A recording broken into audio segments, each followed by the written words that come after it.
صرف اس کے چینل ہے اس کا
موضوع الدرس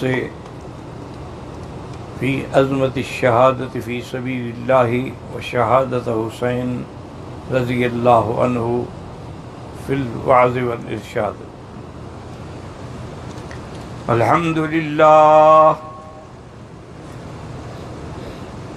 الحمد لله وكفى والصلاة والسلام على خاتم الأنبياء سيدنا وحبيبنا وشفيعنا محمد المصطفى وعلى آله المجتبى وأصحابه النجباء.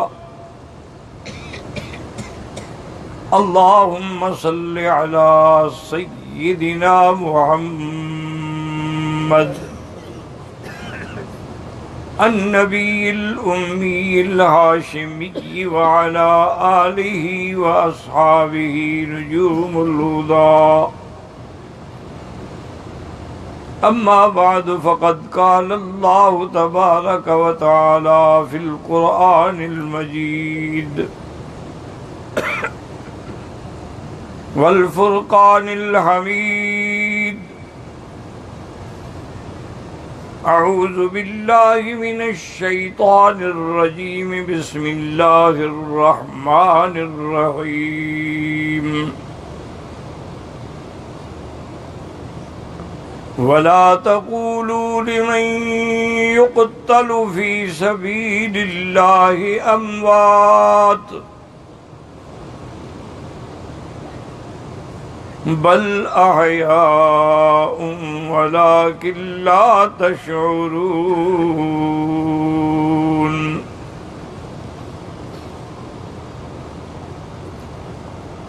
قال النبي صلى الله عليه وسلم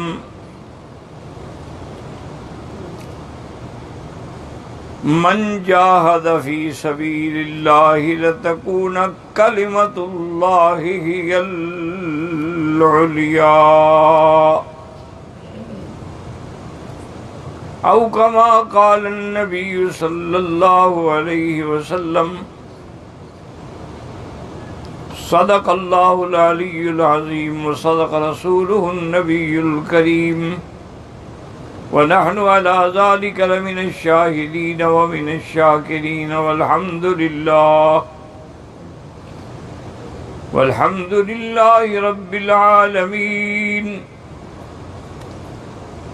رب اشرح لي صدري ويسر لي أمري واحلل عقدة من لساني يفقهوا قولي. رب زدني علما سبحانك لا علم لنا إلا ما علمتنا إنك أنت العليم الحكيم. برادران اسلام، واجب الاحترام بزرگوں، دوستوں، بھائیوں، عزیز نوجوانوں، محترمہ بہنوں، اللہ تبارک و تعالیٰ کے کلام مقدس میں سے آیات مبارکہ اور آقا انعام دار حبیب کبریا سیدنا محمد مصطفیٰ صلی اللہ علیہ وعلی آلہ واصحابہ وسلم تسلیما کثیرا کثیرا کہ فرامین مبارکہ میں سے ایک حدیث تلاوت کی ہے۔ دعا کریں کہ اللہ تبارک و تعالیٰ اس عاجز کو مال اہل صحت عافیت کاملہ عاجلہ دائمہ اور حق بات بیان کرنے کی توفیق عطا فرمائیں۔ پروردگار عالم آپ کو سننے سمجھنے کی اور ہم سب کو مل کر حق پر چلنے کی توفیق عطا فرمائیں۔ پروردگار عالم تمام آنے والوں کی حاضری حج عبادات زیارات صدقات خیرات منظور و مقبول فرمائیں۔ اللہ تعالیٰ اس بلد الامین کو ہر فتنے سے محفوظ فرمائیں۔ میں نے جو آیت تلاوت کی ہے اس کا تعلق جو ہے وہ شہادت سے ہے، اور یہ یاد رکھیں کہ اصل تو شاہد یا شہید کا معنی گواہی دینے والا، اسی لیے کوئی بھی معاملہ ہو تو لکھتے ہیں نا شاہد فلان شہود۔ تو جو اللہ کے راستے میں شہید ہوا گویا اس نے اپنے عمل سے اپنے ارکان سے اپنی جان سے گواہی دی کہ میں اللہ کے نام پر قربان ہو رہا ہوں۔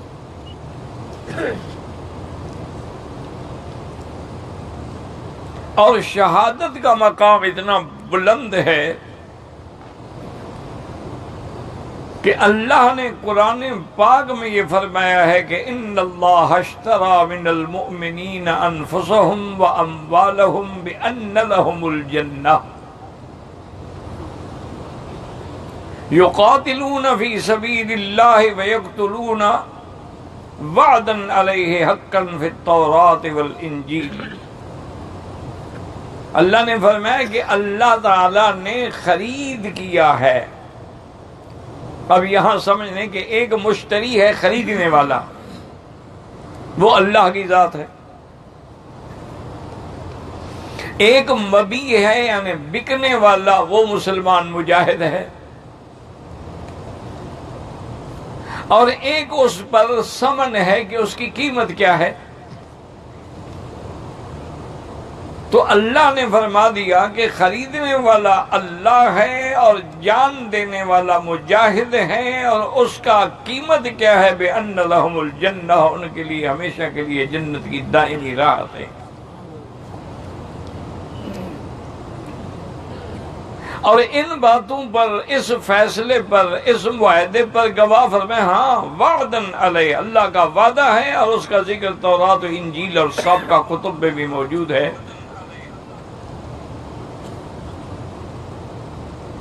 اور اسی طرح یاد رکھیں کہ شہادت جو ہے دراصل یہ اللہ کا انعام ہے۔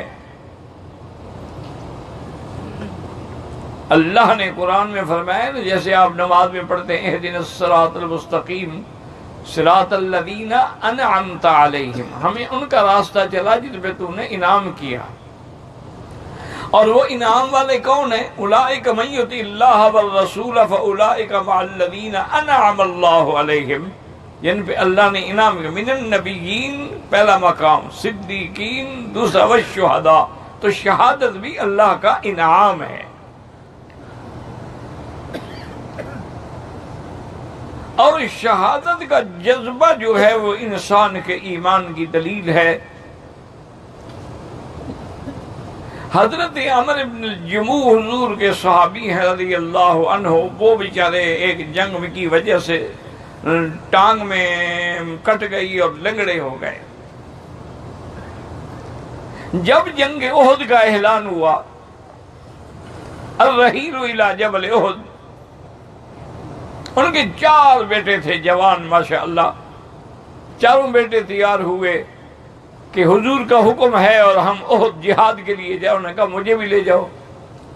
انہوں نے کہا ابا آپ ایک تو پاؤں سے لنگڑے ہیں، لنگڑا آدمی کیسے لڑے گا؟ اور پھر اللہ نے آپ کو معذور سمجھ کے معافی دی ہے کہ لیس علی المریض حرج ولا علی الاعرج حرج. اس نے کہا دیکھو تم میرے بیٹے ہو، میرے اوپر احسان کرو، مہربانی کرو، مجھے لے جاؤ، میں چاہتا ہوں کہ میں اسی اپنے لنگڑے پن کے ساتھ جنت میں داخل ہو جاؤں. اولاد مجبور ہو گئی، ان کو لے گئے. جب وہ نکلا تو اس نے دعا کی اللہم ارزقنی موت الشہادت فی سبیلک ولا تردنی الی اہلی. یا اللہ مجھے شہادت کی موت نصیب فرمانا اور مجھے اپنے گھر والوں کی طرف نہ لوٹانا.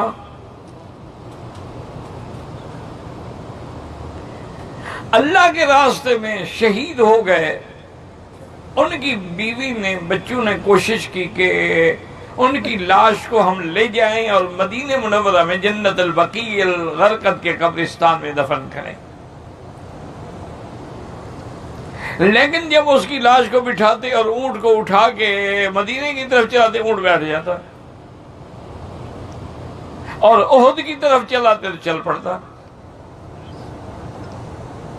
حضور صلی اللہ علیہ وسلم کی خدمت میں آئے، واقعہ بتلایا. حضور ہم تو چاہتے ہیں کہ ہم جنت البقیع الغرقد میں لے جائیں، جو مدینے کا عظیم قبرستان ہے.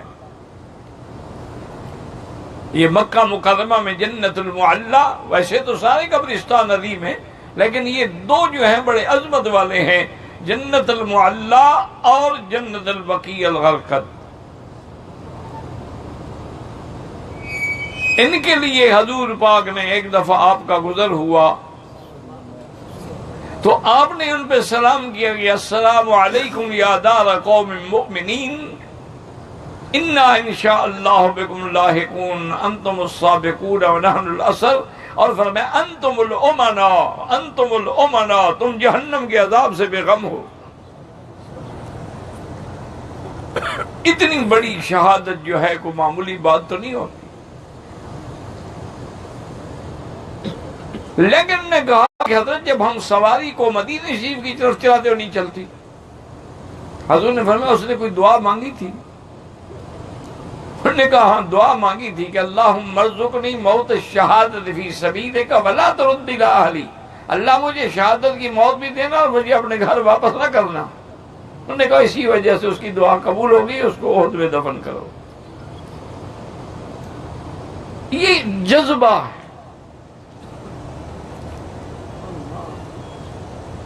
اسی طرح حضرت حنظلہ رضی اللہ تعالی عنہ کی شادی تھی اور ان کی پہلی رات تھی، سہاگ رات تھی. میاں بیوی ملے اور ابھی صبح کی اذان نہیں ہوئی تھی کہ اعلان ہو گیا احد کا.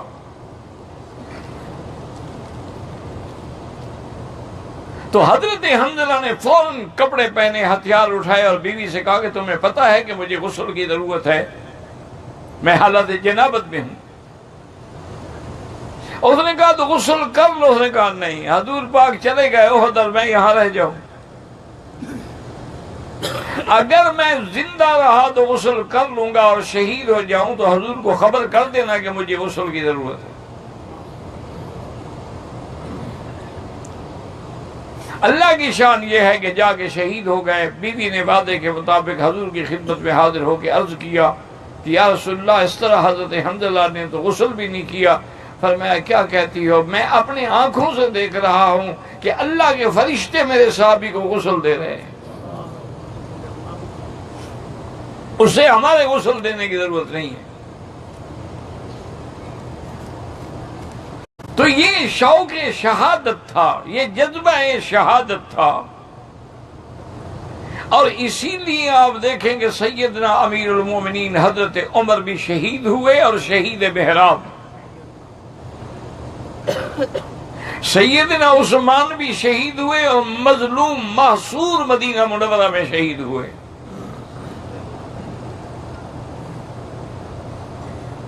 اور پھر شہید کا مقام کتنا بلند ہے کہ ایک آدمی نے خواب دیکھا حضرت عثمان کی شہادت سے کچھ دیر پہلے کہ حضور صلی اللہ علیہ وسلم ابو بکر عمر تیزی سے آ رہے ہیں، تو اس نے پوچھا حضور کیا بات ہے؟ فرمایا ہم عثمان کے استقبال کے لیے آئے۔ اور ایک روایت میں یہ بھی آیا ہے کہ حضور پاک نے فرمایا کہ اللہ نے عثمان کی شادی کی ہے جنت میں ایک حور عین کے ساتھ، اور ہم بھی اس شادی میں شرکت کے لیے جا رہے ہیں۔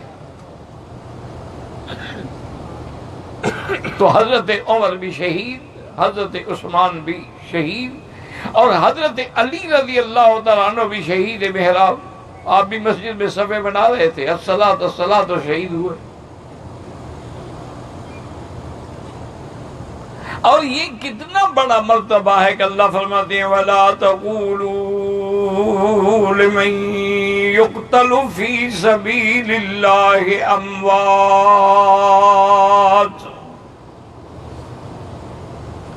بل احیاء ولکن لا تشعرون۔ اور دوسری آیت میں فرماتے ہیں احیاء عند ربہم یرزقون۔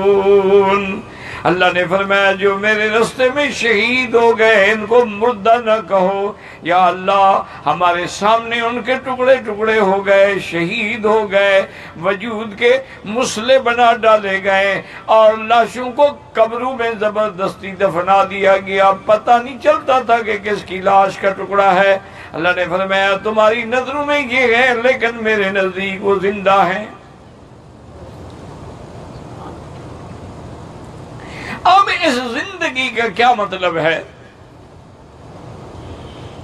بعض علماء فرماتے ہیں چونکہ لفظ عند ربہم، وہ زندہ ہیں، اللہ نے ان کی ارواح کو سبز رنگ کے پرندوں کے اندر ڈالا ہے، تسرح فی الجنت ما تشاء، وہ جنت میں چلتے ہیں، کھاتے ہیں، پیتے ہیں، اور جب واپس آتے ہیں آرام کے لیے کنادیل معلقۃ تحت العرش، عرش کے نیچے بڑے بڑے ان کے لیے کنادیل معلق ہیں، اس میں آ کے وہ آرام کرتے ہیں۔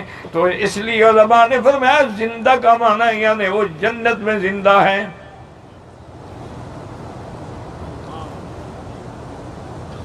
کہ ان کے ارواح جو ہیں وہ پرندوں کے اندر ہیں۔ اور بعض علماء فرماتے ہیں کہ اگر اسی کا نام زندگی ہے تو ہر مومن کا روح جو ہے وہ علیین میں ہے، اور روح پر تو موت آتی ہی نہیں۔ یاد رکھو روح کبھی نہیں مرتی، مومن کی روح علیین میں۔ ان کتاب الابرار لفی علیین وَإِنَّ كِتَابَ الْفُجَّارِ لَفِي سِجِّينَ۔ ارواح مومنین علیین میں ہیں جو ساتویں آسمان پہ ہے، اور کافروں کی ارواح سجین میں ہیں جو 7 زمینوں کے بھی نیچے قید خانہ ہے۔ تو اس لیے بعض علماء یہ فرماتے ہیں کہ لا شک فی ذالک کہ ان کی ارواح جنت میں ہیں، لیکن ان کی ارواح کا تعلق جو ہے وہ ان کے ساتھ بھی ہوتا ہے جو قبر میں ہیں۔ جیسے سورج اپنے مقام پہ ہے لیکن روشنی ہر جگہ آ رہی ہے۔ اور آج کل تو آپ دیکھتے ہیں ٹیلی فون ہے آپ کے پاس، سیٹلائٹ سے تعلق ہے، کوئی تار نہیں جڑی ہوئی۔ اگر بندے ایسی چیزیں بنا سکتے ہیں تو اللہ تعالیٰ روح کا تعلق کیوں نہیں جوڑ سکتے؟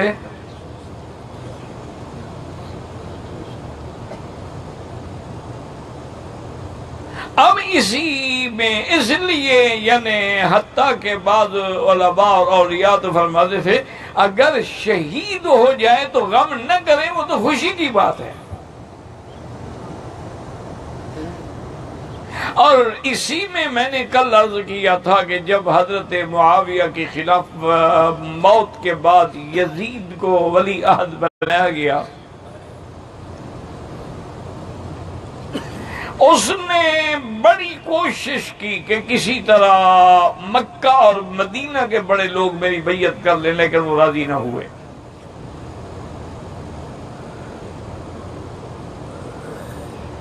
اور کوفے والوں نے سینکڑوں خطوط بھیجے سیدنا حسین رضی اللہ تعالی عنہ کی طرف، چونکہ سیدنا حسن تو پہلے فوت ہو چکے تھے۔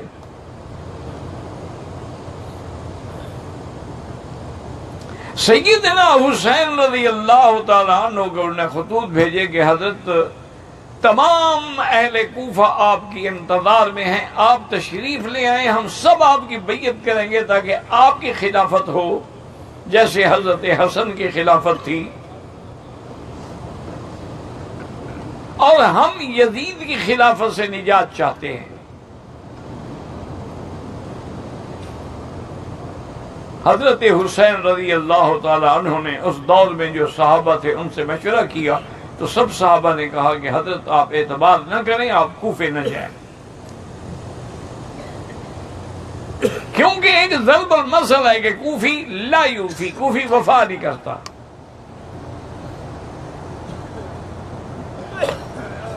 حتیٰ کہ بعض محدثین تو کہتے تھے کہ اگر کوئی راوی کوفی ہے تو خیال رکھنا کہ 99% تو جھوٹا ہوگا، 1% سچا ہو تو اس کا بھی نظر ضرور رکھنا۔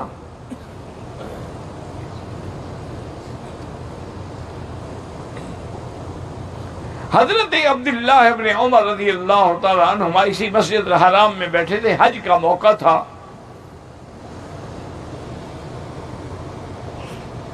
ایک آدمی آیا اور اس نے کہا کہ حضرت میں حج کے احرام میں ہوں، آپ دیکھ رہے ہیں، لیکن مشکل یہ ہے کہ ایک مچھر آ کے بیٹھا تو میں نے ایسے مچھر کو مارا تو مچھر بھی مر گیا اور اس کا خون جو ہے میرے بدن پہ بھی لگا اور احرام پہ بھی لگا۔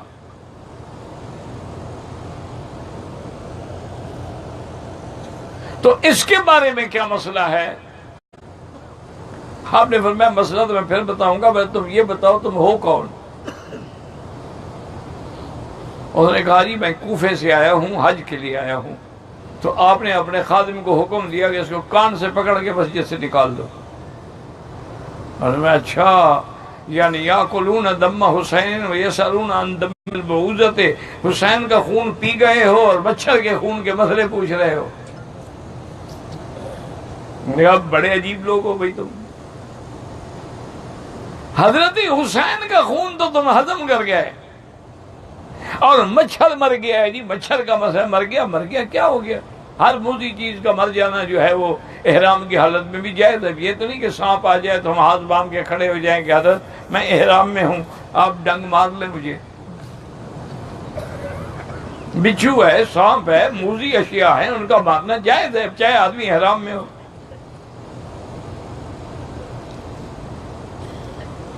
تو سیدنا حسین رضی اللہ تعالی عنہ نواسہ رسول سرکار دو عالم صلی اللہ علیہ وسلم کا پھول جو ہے، سب صحابہ سے مشورہ کرے، کسی نے بھی نہیں کہا کہ آپ کوفہ جائیں۔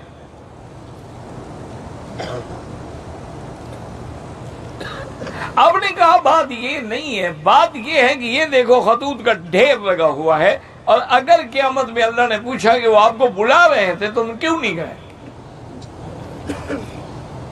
تو میں کیا جواب دوں گا؟ آخر حضرت حسین رضی اللہ تعالی عنہ نے ایک سوچ سوچی کہ آپ نے مسلم ابن عقیل کو تیار کیا کہ تم پہلے جاؤ،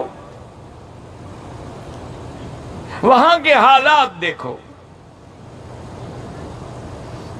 اگر وہ لوگ سچے ہیں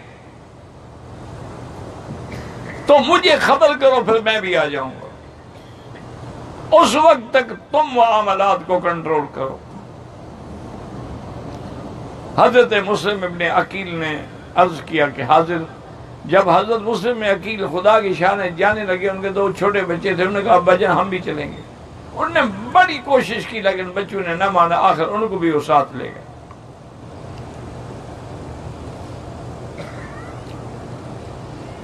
جب مسلم ابن عقیل کوفہ پہنچے تو اتنا بڑا فقید المثال استقبال ہوا کہ سارا کوفہ نکل کے باہر سڑکوں پہ کھڑے تھے، استقبال کر رہے تھے، خوشیاں منا رہے تھے۔ اور پھر جامع مسجد میں آپ کے ہاتھ میں تمام کوفے والوں نے بیعت کی.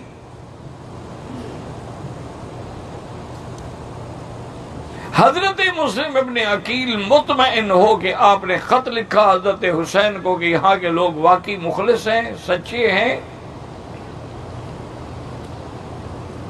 اور سب آپ کا صحیح معنوں میں انتظار کر رہے ہیں، آپ ضرور تشریف لائیں. اور تیز رفتار سواری پہ مدینے خط بھیج دیا. یزید کو پتہ چلا کہ کوفے کے تو سارے لوگ جو ہیں وہ تو مسلم ابن عقیل کے آنے سے بھی ان کے ہو گئے، جب حسین آئیں گے تو انقلاب آ جائے گا.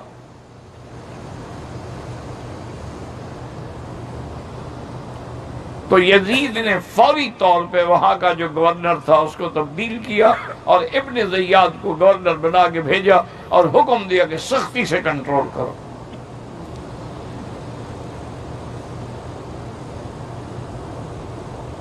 اور اگر نہ مانے تو ان کو حضرت مسلم بن عقیل کو بھی شہید کر دو.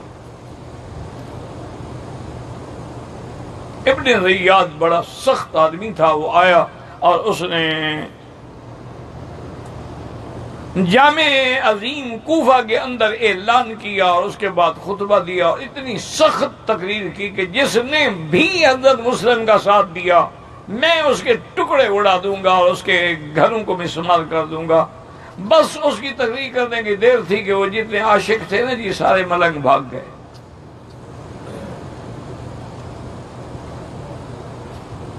اب اکیلے حضرت مسلم بن عقیل رہ گئے، کوئی کوفے کا گھر پناہ دینے کے لیے بھی تیار نہیں. ایک مخلص تھے حضرت ہانی ابن عروہ، انہوں نے کہا حضرت مسلم نے عقیل سے کہ آپ میرے گھر میں چلیں. حضرت بھی مجبور تھے، ان کے گھر میں آئے. ابن زیاد نے اس کو بلایا کہ تم نے کیوں پناہ دی ہے؟ اس نے کہا آل رسول ہیں، سبت رسول ہیں، چلو ہم بیعت نہ کریں، ان کا ساتھ نہ دیں، لیکن یہ تو نہیں ہے کہ ہم ان کو پناہ بھی نہ دیں. اس نے کہا مسلم بن عقیل کو میرے حوالے کرو. اس نے کہا میں زندگی میں حوالے نہیں کر سکتا. اور نے کہا پر تم بھی مرنے کے لیے تیار ہو جاؤ. ابن زیاد نے اپنا خصوصی دستہ بھیجا اور انہوں نے آ کر ہانی ابن عروہ کو اور مسلم ابن عقیل کو ان کے دونوں معصوم فرزندوں کے ساتھ شہید کر دیا.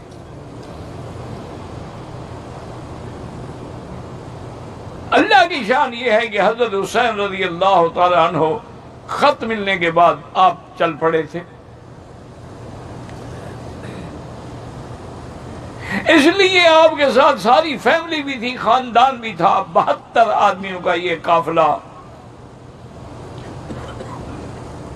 مدینہ منورہ سے روانہ ہوا اور کرب و بلا کی طرف بڑھتا رہا. راستے میں پہنچے تو آپ کو اطلاع مل گئی کہ بھئی کوفے والوں نے غداری کی ہے، وہ سب پھر گئے ہیں اور مسلم بن عقیل اپنے بچوں کے ساتھ شہید ہو گئے.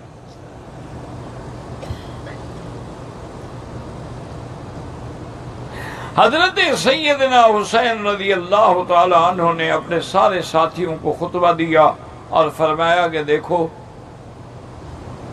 اب حالات بالکل بدل گئے ہیں. پہلے تو ہم جا رہے تھے کہ ہماری بیعت ہوگی، آرام ہوگا، اس لیے ہم بچے بھی چل پڑے، سب چل پڑے، لیکن اب وہاں کے حالات ہمارے خلاف ہیں.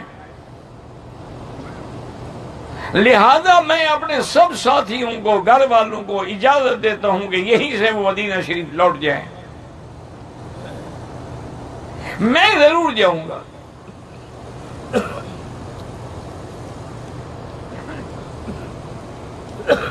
اصل وجہ یہ بھی تھی کہ حضرت آقا انعامدار صلی اللہ علیہ وسلم نے زندگی میں ایک دفعہ خواب دیکھا تھا. جب خواب سے بیدار ہوئے تو آپ کے چہرے پہ بڑے غم کے اثرات تھے. تو بی بی ام سلیم نے پوچھا کہ حضور کیا بات ہے؟ فرمایا کہ مجھے وہ جگہ دکھائی گئی ہے جہاں میرا حسین شہید ہوگا.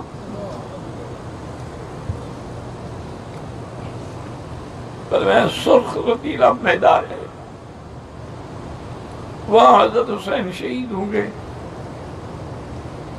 اس لیے حضرت حسین نے چونکہ یہ خواب سنا ہوا تھا، انہیں یقین تھا کہ میرے نانے کا خواب سچا ہے، فرمایا میں تو ہر حال میں جاؤں گا.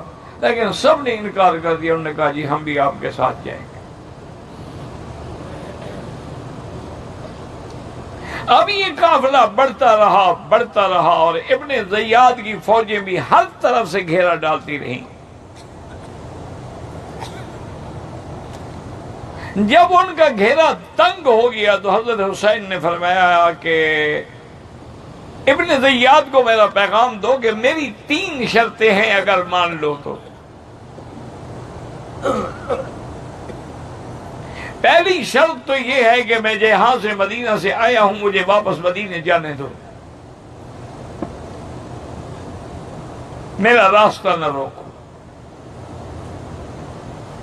اور دوسری شرط یہ ہے کہ تم کسی دوسرے علاقے میں، یعنی شام کی طرف نہیں، کسی اور ملک کی طرف، اسلامی ملک کی طرف مجھے راستہ دے تو میں وہاں چلا جاؤں.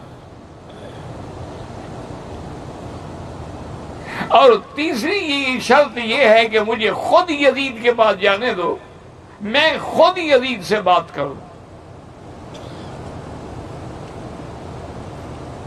حالانکہ انتہائی معقول شرائط تھے حضرت حسین کے، اسی لیے حضرت حسین مظلوم ہو گئے کہ ان نے تو 3 شرطیں سامنے رکھ دی. ورنہ لوگوں کو تو یہ موقع بھی ملتا تھا کہ جی حضرت حسین نے بغاوت کیوں کی، یزید اچھا ہو یا برا ہو اس کی بیعت ہو چکی تھی. اور اسلام یہ کہتا ہے کہ جیسا بھی ہو اسمع ہوا تھی وہ اس کو سنو اور اس کی اطاعت کرو. تو اب حضرت حسین کی کوئی بغاوت نہیں ہے، بلکہ ان کو بلایا گیا، بلانے پہ جا رہے تھے اور اس کے بعد نے 3 شرطیں دے دی کہ یا تو میری خود بات کرنے دو یا مجھے واپس جانے دو. لیکن ابن زیاد نے 3 شرطوں سے انکار کر دیا.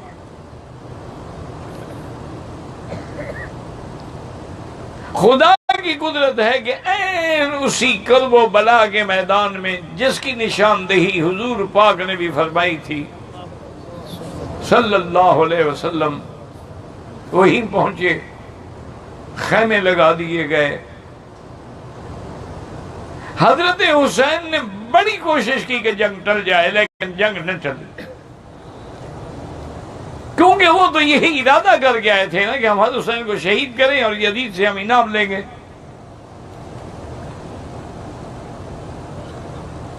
اور اب حضرت حسین مدینے سے بھی اتنی دور آ چکے ہیں تو مدینے والے بھی ہم پر حملہ کر کے کوئی مقابلہ نہیں کر سکتے.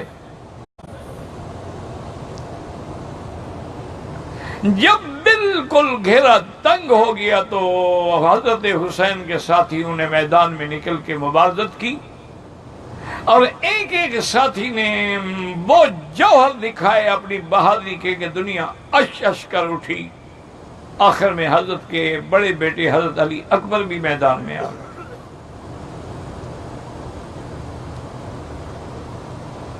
حضرت علی اکبر رضی اللہ تعالی عنہ بھی لڑتے لڑتے شہید ہوئے اور لاش اٹھانے والا صرف حسین. لیکن کمال ہے حسین کا کہ اس حالت میں بھی اللہ کے حکم پہ راضی ہے اور صبر کا دامن ہاتھ سے نہیں چھوڑا ہے. چونکہ حکم یہی ہے کہ اگر مصیبت ہو تو آدمی صبر کرے. مومن کی صفت یہ ہے وَبَشِّرِ الصَّابِرِينَ الَّذِينَ إِذَا أَصَابَتْهُمْ مصیبت قالوا انا للہ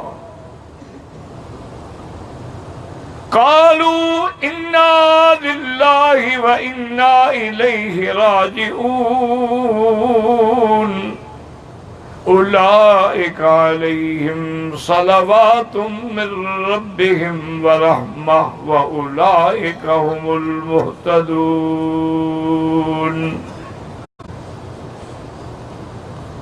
حضرت حسین رضی اللہ تعالیٰ عنہ نے اپنے چھوٹے بچے اصغر کو اٹھایا ہاتھوں پہ اور کہا یہ تو لڑنے کے لیے نہیں آیا، اس کو پیاس کی تکلیف پانی دے دیں۔ ظالموں نے تیر مارا، وہ حضرت کے ہاتھوں میں شہید ہو گئے۔ جو جوان بیٹے کی میت پہ نہ رویا وہ حسین، جس نے اپنا سب کچھ کھو کے پھر کچھ نہ کھویا وہ حسین۔ اسی لیے علامہ اقبال نے بھی کہا تھا کہ حضرت حسین کا یہ عالم تھا کہ سرداد نداد دست در دست یزید، حقا کے بنا لا الہ است حسین۔ اور نے کہا کہ حضرت حسین نے سر دینا تو قبول کیا لیکن باطل کے ہاتھ پہ بیعت نہیں کی۔ وہ سمجھتے تھے کہ لا الہ کا معنی یہ ہے کہ جب ہم اللہ کو معبود برحق مانتے ہیں تو اللہ کے نافرمان کے ہاتھ پہ کیسے بیعت کر سکتے ہیں۔ آخر میں سیدنا حسین میدان میں آئے، بڑی مشکل سے 2 رکعت ادا کی اور اس کے بعد یہ شاہ سوار، یہ سبط محمد مصطفیٰ جو کبھی حضور کے کندھوں پہ بیٹھتے، ایک دفعہ حضور اپنے کندھے پہ بٹھائے ہوئے آ رہے ہیں، ایک صحابی نے دیکھا تو کہا نعم المرکب یا غلام، کہا حسین تجھے کیسے سواری ملی ہے کہ جس کے قدموں کے لیے آسمان ترستا ہے آج تو اس کے کندھوں پہ بیٹھا ہے۔ حضور نے فرمایا تم نے کہا بات مکمل نہیں کی۔ انہوں نے کہا حضور میں نے تو عرض کیا، فرمایا نعم الراکب، سواری پہ نظر ڈال رہے ہو لیکن میرے سوار پہ بھی تو نظر ڈالو کہ سوار کیسا ہے۔ سیدہ شباب اہل الجنت الحسن والحسین رضی اللہ عنہما، شمر ذی الجوشن نے تلوار کا وار کیا، آپ کے سارے بدن مبارک پہ تلوار لگتی رہی اور اللہ کا یہ شیر میدان میں ڈٹ گیا اور سینکڑوں کو اڑا دیا، لیکن آخر شہید ہوئے۔ اسی کو کسی نے کہا تھا کہ کٹا کر گردنیں دکھلا گئے ہیں کربلا والے، کبھی باطل کے آگے جھک نہیں سکتے خدا والے۔ اللہ تعالیٰ کے آگے گردن تو کٹا دی لیکن کسی ظلم کے آگے جھکنا قبول نہیں فرمایا۔ اس کے بعد پھر وہ یزید کے دربار میں بھیجے گئے، خاندان بھیجا گیا۔ میں نے پہلے بھی عرض کیا تھا کہ جلاء العیون والے نے بھی لکھا ہے کہ سب سے پہلے ماتم جو ہے وہ یزید نے کیا تاکہ دنیا کو یہ بتلا سکے کہ میں حسین کے قتل میں شریک نہیں ہوں۔ بھئی جب اقتدار تیرا ہے، حکومت تیری ہے، گورنر تیرے ہیں، فوج تیری ہے، تو کیسے شریک نہیں ہو سکتا ہے؟ تو بہرحال یہ معاملات ہیں۔ اللہ پاک نے ان کو تو مقام شہادت پہ سرفراز فرمانا تھا کہ حضرت حسین بھی شہید ہوئے، اور بعض مورخین تو یہ بھی کہتے ہیں کہ حضرت حسن بھی شہید ہوئے، ان کو بھی زہر دیا گیا تھا۔ رضوان اللہ تعالی علیہم اجمعین، واللہ اعلم۔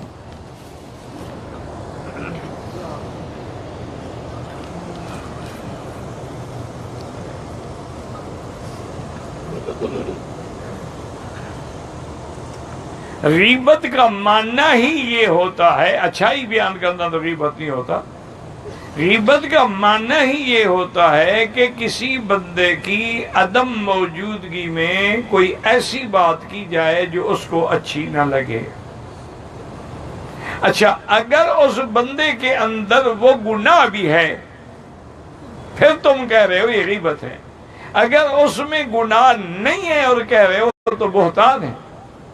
فرق ہے، سمجھو۔ ایک آدمی ہے بس اللہ معاف کرے شرابی ہے، آپ کہہ رہے ہیں یہ شراب پیتا ہے، بھئی یہ معاملہ بندے کا اللہ کے ساتھ ہے، اللہ جانے، اللہ ہدایت دے۔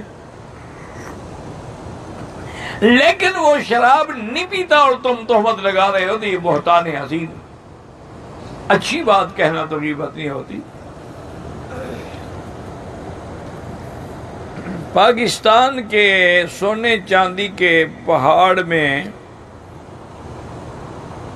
قرآن خاص کر صبح گھر میں حافظ قرآن ہیں، دعا کریں اللہ پاک. بہرحال آپ دین کا کام کر رہے ہیں، بچے حافظ قرآن ہیں، اچھی بات ہے. اللہ ان کو قرآن پڑھنے کی، پڑھانے کی، سمجھنے کی، سمجھانے کی توفیق دے.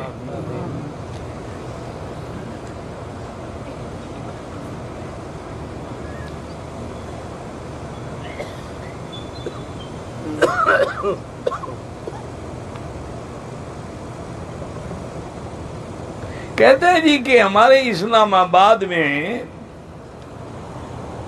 پتہ نہیں کیا ہے کہ ایک پیر ہے، پتہ نہیں کون ہے، بہت ساری عورتوں کو عمرے کے لیے لے آتے ہیں. 20 سے زیادہ ہوتی ہے. 10,000 پتہ نہیں کیا ہے، باقی اخراجات ان کے اپنے ہیں. بہرحال کسی غیر محرم عورت کو لے کے آنا حرام ہے، ناجائز ہے. یہ اچھا پیر ہے، عورتوں کو لے کے آتا ہے، مردوں کو لے کے نہیں آتا. اس سے کیا تکلیف ہے اس کو؟ غیر محرم عورت سے تو بلکہ مسلمان نہیں، قرآن یہ کہتا ہے کہ عورت کے آواز پہ بھی پردہ ہے. دیکھو نا، عورت اذان نہیں دیتی، عورت امام نہیں بن سکتی، مکبر نہیں بن سکتی. وجہ کیا ہے؟ تاکہ اس کی آواز بھی کوئی نہ سنے.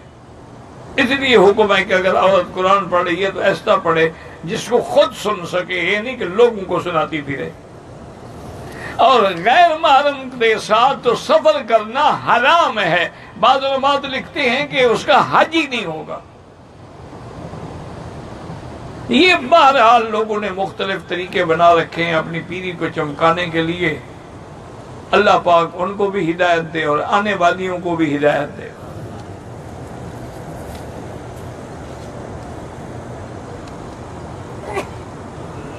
کہتے ہیں جی کہ ہمارے ملک میں میلاد النبی کی محفلیں ہوتی ہیں، نماز کا وقت بھی ہو جائے فرض چھوڑ دیتے ہیں. وہ کہتے ہیں کہ ہم ایک عبادت میں پہلے مشغول ہیں، نماز پڑھنے کی کیا ضرورت ہے؟ نعوذ باللہ ثم نعوذ باللہ. جان بوجھ کے عمدن نماز چھوڑنے والا تو کافر ہو جاتا ہے. اللہ کے بندے، حضور پاک تو اپنی بیماری کے عالم میں جب ہوش آتا پہلی بات یہ پوچھتے ہیں صلی الناس، لوگوں نے نماز پڑھ لی ہے؟ یہ اچھا میلاد بنا رہے ہیں کہ نماز فرض چھوڑ دی.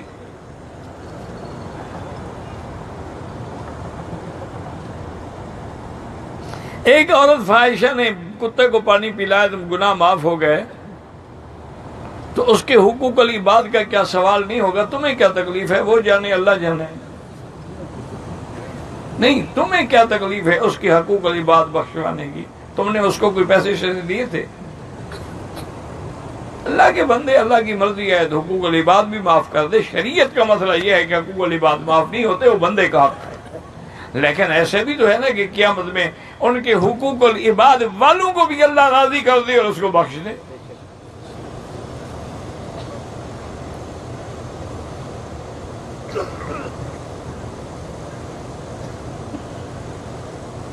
بہرحال حقوق ادا نہیں ہوتے، حقوق العباد لازم ادا کرنے پڑیں گے. ایک ہوتے ہیں کچھ واقعات کہ اللہ تبارک و تعالیٰ چاہے تو ایک فاحشہ عورت کو بخش دے، اور اللہ تبارک و تعالیٰ چاہے تو نیک بندوں کو پکڑ لے جن کی زندگی عبادت میں گزری، وہ امتحان میں آ جاتے ہیں. یہ اس کا نظام ہے، اس میں دخل نہ دیا کریں.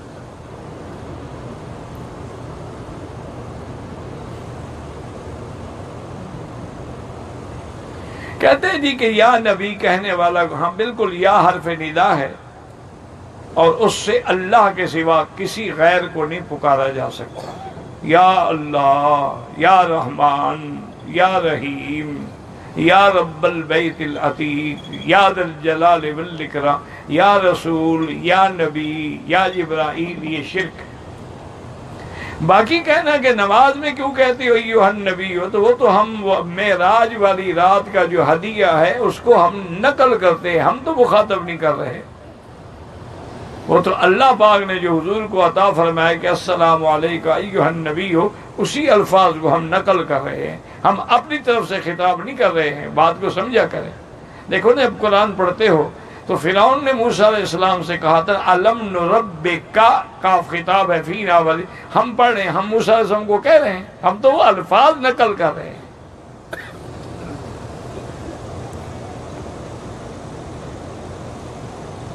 مسلمانوں نے جہاد کیوں چھوڑ دیا ہے؟ جب سے تم ان مسئلوں میں پڑ گئے ہو، جہاد کون کرے؟ تمہیں میلاد سے فراغت نہیں ہے تو جہاد کیسے کرو گے؟ عمرہ ادا کرنے کے لیے کمرے سے احرام باندھا، مسجد جیرانہ گئے، نیت کے نفل عصر مغرب ٹائم میں ادا کی اتنا جائز ہے۔ بہرحال عمرہ تو ہو جائے گا، لیکن آپ کو 2 رکعت نہیں پڑھنی چاہیے تھی عصر کے بعد۔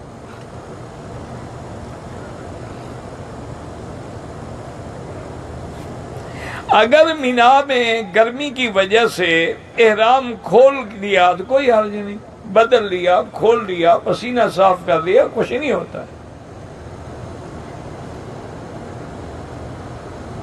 میں الحمدللہ طواف میں 7 چکر پورے کرتا ہوں، لیکن کبھی کبھی اشارہ بھول جاتا ہوں، کوئی حرج نہیں۔ بلکہ بعض علماء تو فرماتے ہیں کہ بس پہلی دفعہ اشارہ اور آخری دفعہ نہ بھولے، باقی سارے بھی نہ کرے تو کوئی حرج نہیں۔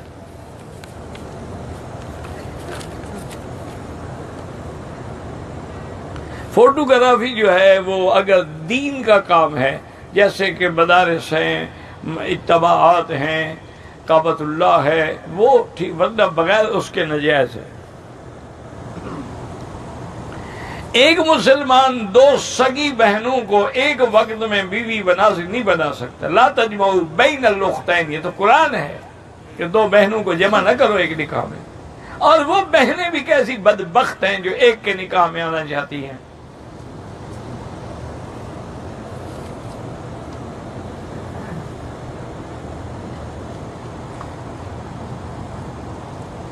میری ٹانگ ٹوٹ گئی ہے، میں سجدہ نہیں کر، اشارے سے کریں، باقی اللہ شفا عطا فرمائے۔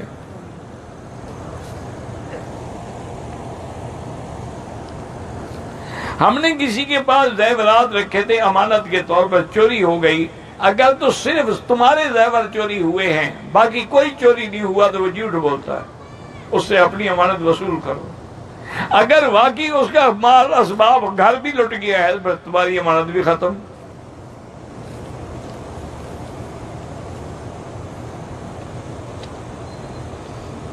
ہر رش کی وجہ سے حجر اسود کا تعین نہیں ہو سکتا ہے، سامنے سبز لائٹ لگی ہوئی ہے، وہ تو اونچی ہے نا، اس کا رش سے کیا تعلق ہے؟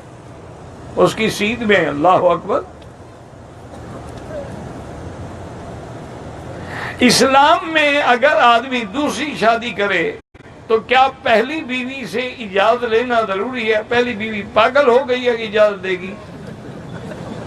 نہ، ایسی بیوی بھی دیکھی ہے تم نے جو خاوند سے، وہ تو وہ لوگ ہیں جو خالص اسلام اور دین پہ قائم ہیں۔ جیسے یہاں کا معاشرہ ہے نا، یہاں چونکہ اسلام کا حق ہے کہ آدمی 4 بیویاں کر سکتا ہے، پہلی بیوی کو قطعاً اعتراض ہی نہیں ہوتا، بلکہ اگر پہلی بیوی میں کوئی نقص ہو، بیماری ہو تو خاوند کی دوسری شادی کا انتظام بھی خود کرتی۔ ہمارے یہاں تو ہندو تعلیم ہے، خاوند زنا کرتا رہے، دوسری شادی نہ کرے۔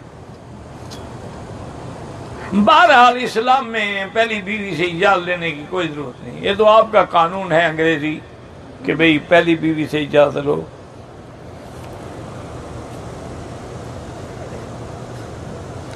ہم نے پاکستان سے آ کے عمرہ کیا، طواف کیا، صفا میں 3 چکر لگائے، سر مڈوا دیا، ایک بکری دم پڑ گئی۔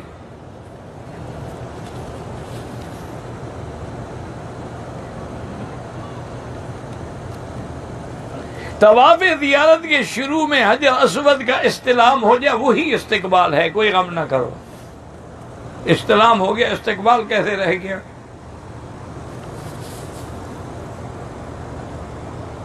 صفا کے دوران صفا اور مروہ کی ابتدا میں گول چکر بنا ہے، اوپر سے گزرنا، بہرحال صفا پہ اتنا چڑھیں کہ کعبہ نظر آ جائے، ضروری نہیں کہ آخری چوٹی پہ پہنچیں۔ چھوٹے بڑے عمرے میں کوئی فرق نہیں ہے، یہ قریب ہے چھوٹا ہو گیا، تھوڑا دور ہے تو بڑا ہو گیا۔ اصل عمرہ وہ ہے جو آدمی اپنے وطن سے آ کے کرتا ہے، یا وہ عمرہ ہے کہ آپ میقات سے کریں، طائف سے کریں، مدینہ منورہ سے کریں، وہ بڑا عمرہ ہے۔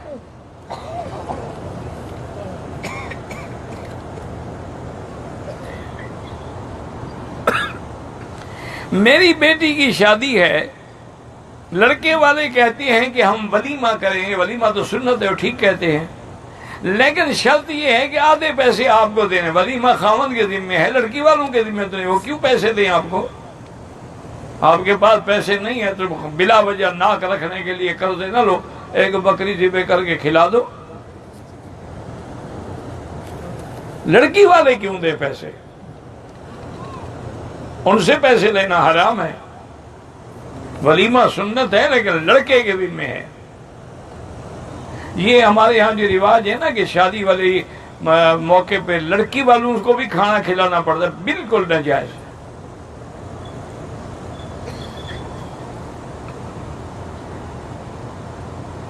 مجھے رات کو برے برے خواب آتے ہیں، آیت الکرسی پڑھا کرو، آخری 2 سورتیں قل اعوذ برب الفلق قل اعوذ برب الناس پڑھ کے ہاتھوں پہ دم کر کے سارے بدن پہ پھیر کے پھر سویا کرو۔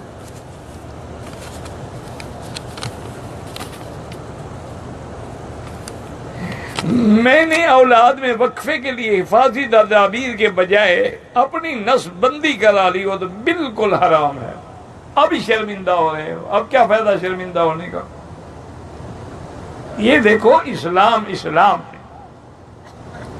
ایک عورت نے، اللہ معاف کرے، اس کے 4 بچے ہو گئے تو میاں بیوی نے مشورہ کر کے ہمیشہ کے لیے اس کا یوٹرس جو تھا نا ریموو کر نکال دیا۔ حادثہ ہوا، 4 بچے فوت ہو گئے۔ اب کیا کریں جناب؟ اب وہ رو رہا ہے، جی میں کیا کروں، دوسری شادی کرو اور کیا کروں، اس سے تو اولاد ہو ہی نہیں سکتی، اس کی تو بچے دانی نکال دی گئی۔ انا للہ۔ وقفہ کر سکتے ہو لیکن وقفے کا یہ معنی تو نہیں کہ تم اپنی نسل بندی کرا لو، بالکل حرام ہے، توبہ کرو۔ کفارہ یہی ہے کہ توبہ کرو، اللہ معاف کرے۔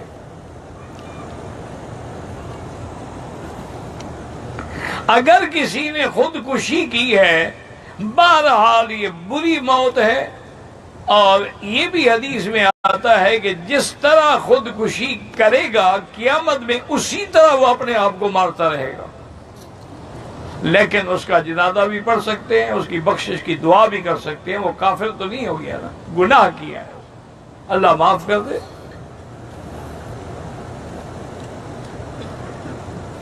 کہتے جی کہ دور حاضر میں لوگوں کے پاس چیز موجود نہیں ہوتی ہے تو وہ جو ہیں وہ قبضے میں لیے بغیر آن لائن فروخت کر دیتے ہیں۔ بہرحال بہتر یہ جائز نہیں ہے شریعت میں، یا تو کوئی ڈاکومنٹ آپ کے قبضے میں ہو، اب جیسے دیکھو نا کہ جی آپ نے LC کھولی ہوئی ہے، یا وہاں سے جو بینک نے کاغذ بھیجے گئے وہ کاغذ آپ کے قبضے میں ہے تو گویا مال آپ کے قبضے میں ہے، لیکن جب آپ کے قبضے میں کچھ بھی نہ ہو تو پھر جائز نہیں ہے۔ ہم نے اپنے والدین کے ایصال ثواب کے لیے حرم میں قرآن شریف خرید کر کے رکھے تھے، وہ نہیں رکھتے، اٹھا کے کسی دوسرے ملک کو بھیج دیتے ہیں، چونکہ ہمارے ملک میں جتنے قرآن شریف چھپے ہوئے ان میں بہت غلطیاں ہوتی ہیں، تو حرم میں صرف وہی رکھے جاتے ہیں جو مجمع فہد، جو بادشاہ فہد نے مدینہ پاک میں مطبع بنایا تھا، اس کے علاوہ وہ کسی پر اعتبار نہیں کرتے۔ ویسے بھی واقعی ہمارے ہاں بہت غلطیاں۔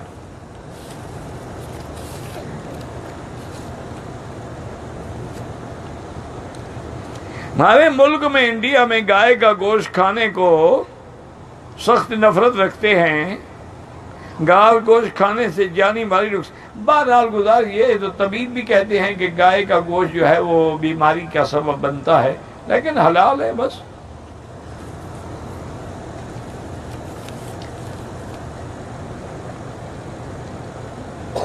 حضرت عثمان کا کون کون سا تجارت تھا؟ میں کوئی شریک تھا ان کی تجارت میں؟ مل کے بزنس کرتے تھے ہم، اللہ عالم۔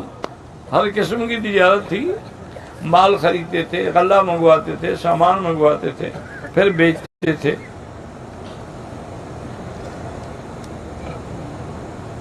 کہتے جی اسلام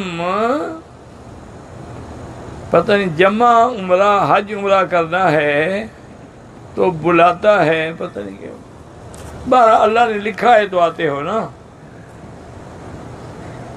حضرت احرام کی حالت میں تمباکو کھاتے رہے تو ڈبل حرام کرتے رہے۔ توبہ کرو، تمباکو تو ویسے ہی حرام ہے نا، احرام کی وجہ سے ڈبل حرام ہو گیا۔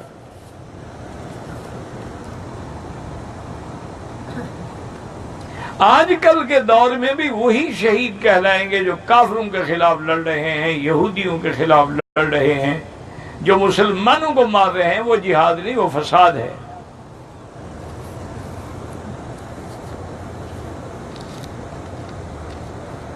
ہم نے کل نماز عصر کے بعد مدینہ منورہ جانا ہے۔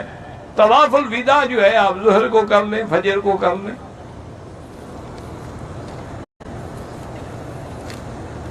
احرام کی حالت میں میں نے خوشبو والے صابن سے ہاتھ دھو لیے، بس 2-4 ریال صدقہ کر دیں، چونکہ فوراً دھو ڈالے نا۔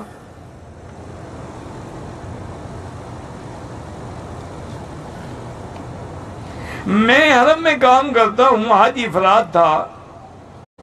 دوسرے اور تیسرے دن میں نے کنکریاں دیوار سے پہلے مار دی، میری ڈپٹی دیوار سے پہلے شروع ہو جاتی تھی، تو آپ بعد میں جا کے رات کو مار دیتے۔ کوئی ضروری ہے کہ آپ بہرحال یہ ہے کہ شرن دم پڑ جاتی ہے، جب اللہ پیسے دے ایک بکری دے دینا۔ گھر اور کاروبار اور بچوں میں بندش ہے، یہ سب آپ کا وہم ہے، کوئی بندش نہیں ہے۔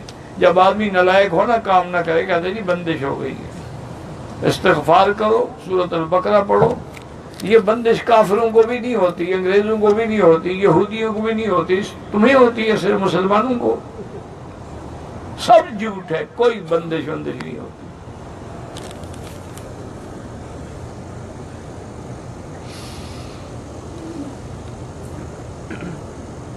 میرا ایک آدمی کے ساتھ جھگڑا ہے، اس نے کہا کہ تمہیں قسم ہے میرے گھر نہیں آنا، تو اس نے کہا نا تم نے تو قسم نہیں کھائی، بالکل جاؤ۔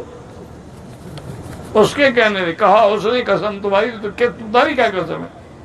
آپ جائیں، ان کی فوتیدگی ہو گئی ہے، تعزیت کریں۔ اور ویسے بھی یاد رکھو، اچھے کام نہ کرنے سے قسم کھا لو نا، اس کا کفارہ ہوتا ہے۔ جیسے کہ حضرت سیدنا ابو بکر صدیق کے گھر میں مہمان آئے، اور حضرت صدیق رضی اللہ عنہ کو سرکار دو عالم کی خدمت میں دیر ہو گئی۔ واپس گئے، پوچھا کہ کھانا مہمانوں کو دے دیا؟ انہوں نے کہا جی مہمان کھاتے نہیں۔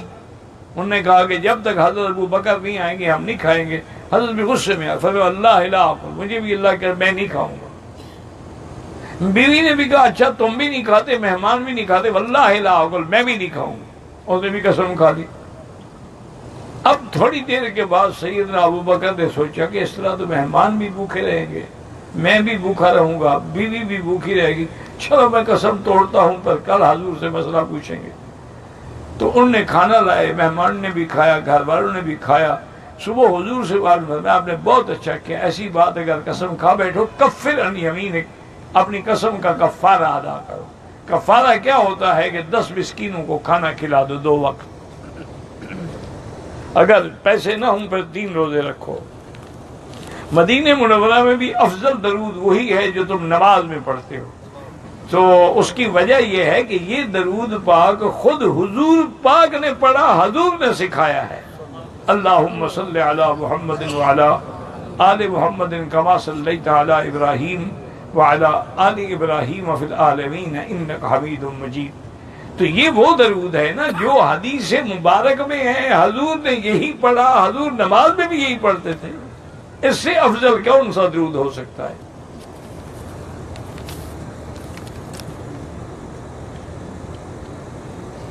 زید کی ماں اس کا نکاح اپنے بھائی کے بیٹی سے کرنا چاہتی ہے، جس کو ایک بار ریاضت دودھ پلانے کی کوشش کر چکی ہے، بہرحال اگر دودھ نہیں پیا ہے تو پھر تو ٹھیک ہے، اگر کوشش کرنے سے کچھ نہیں ہوتا۔ اگر بچہ دودھ پی لے تو پھر اس کی وہ ماں بن جائے گی رضائی، اس کی اولاد اس پر حرام ہے، لیکن اس نے کوشش کی لیکن اس نے نہیں پیا تو پھر وہ اولاد نہیں بنتی۔ یہ اس کا اور اللہ کا معاملہ ہے کہ خدا جانے اس نے پیا ہے یا نہیں پیا ہے۔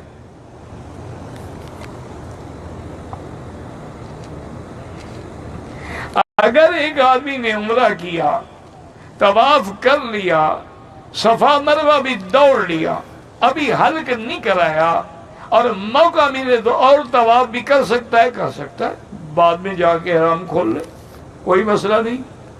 لیکن افضل یہی ہے جو اسلام کا طریقہ ہے کہ پہلے طواف کرے، صفا مروہ دوڑے، حلق کرا کے اس عمرے سے فارغ ہو جائے اور پھر باقی طواف کرے، ورنہ کرے تو جائز۔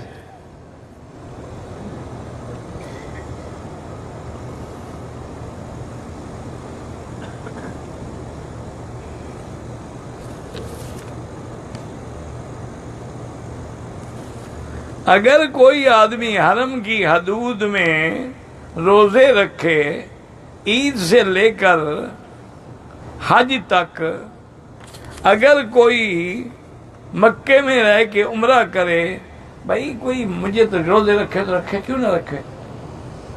مجھے سمجھ نہیں آئی کہ مکے میں رہ کر روزے رکھے کیوں نہ رکھے۔ باقی وہ مسئلہ جو ہے وہ یہ ہے کہ مکے میں رہنے والوں کو حج افراد کرنا چاہیے، عمرہ نہ کریں، چونکہ وہ تمتع کر ہی نہیں سکتے۔ تمتع اور قران ان لوگوں کے لیے ہوتا ہے جو آفاقی ہیں، باہر سے آتے ہیں۔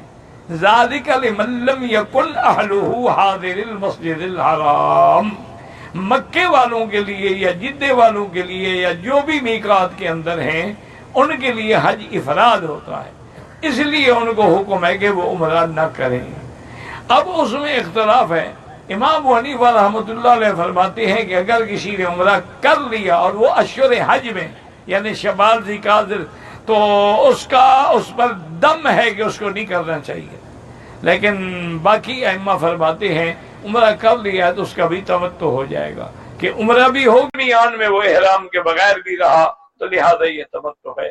لیکن افضل سب کے نزدیک یہی ہے کہ جو مکے میں رہنے والے ہیں یا داخل میقات ہیں، جدہ میں رہتے ہیں، بحرہ میں رہتے ہیں، جموم میں رہتے ہیں، تو ان کو ان حج کے مہینوں میں عمرہ نہیں کرنا چاہیے، بعد میں عمرے کریں۔